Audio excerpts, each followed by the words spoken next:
It's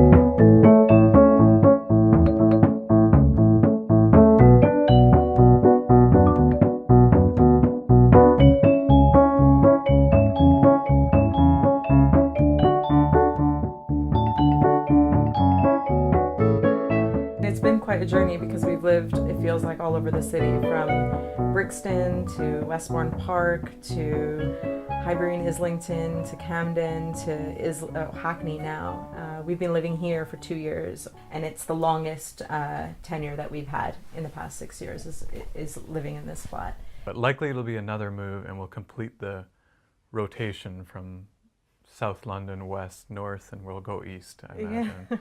Yeah.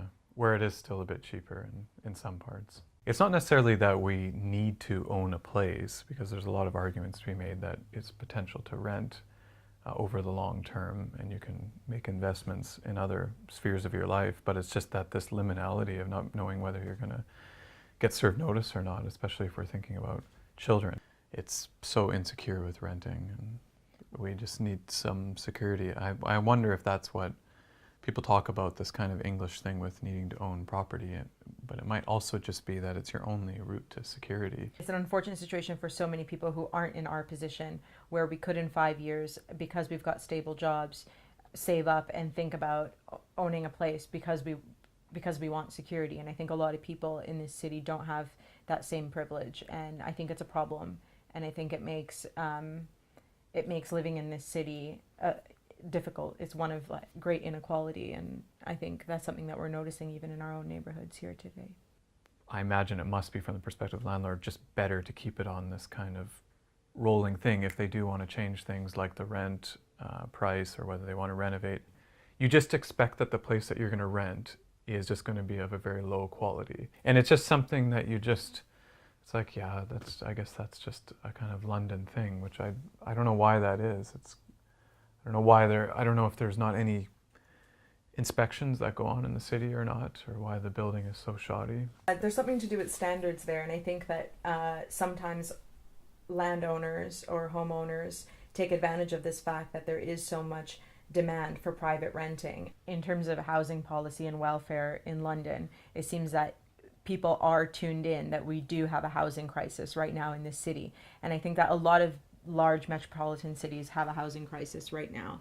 And I think that the response to it has been that, okay, we understand this is supply and demand economics, we're going to increase the supply. And I think that if the conversation stops there, it's a problem, because there's a full spectrum of demand, like I said before, where you've got people who are on very low income, people who are on no income, people on middle incomes, and I don't think that the supply is meeting their demands, and I think it's a problem. And I think that I think in many ways, our society is judged by how we treat people who are most vulnerable, and I think it's a problem. Even for our situation, just being on a middle income,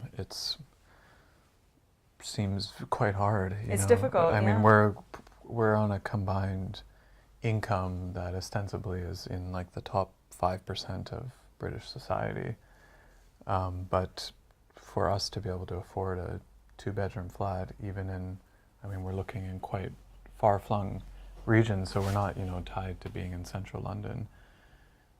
We need at least a savings of £50,000. It's quite difficult to save that. Extremely really difficult. We live in a 1-bedroom, and we earn in the top 5 percentile of British society. So that's what you can do in London. Yeah. I don't know how they can capture that there is a major crisis for very low income and all kinds of queues on housing lists.